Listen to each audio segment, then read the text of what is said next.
زما نوم دی شمیم خان GGPS ګرتی.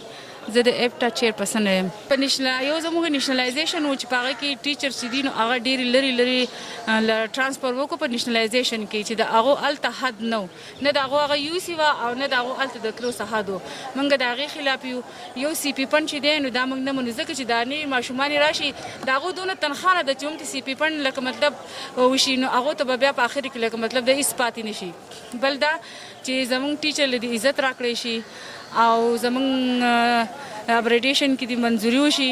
کاري هغه چې زموږ د سکولونه چې دي نه پرایویټ کوي نو په دې کې داسې ډېر ماشومان نه چې بلکې زه وایم چې دې سرکاري سکول ته هغه ماشومان راځي چې د هغو د پلار د مالي حالات خراب وي، د هغو څه طاقت نه کېږي.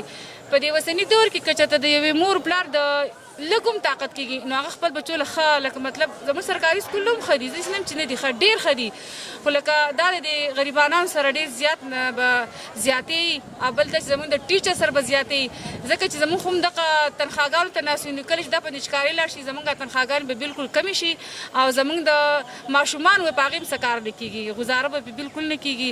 او بل دا چې موږ راوځو سره دا پړونه په سره نو موږ وایو چې موږ ته د زموږ حق پوره راکړی شي. یو خبره دا کوم چې په هر ملک کې استادانو نه ډېر زیات عزت ورکړی کېږي.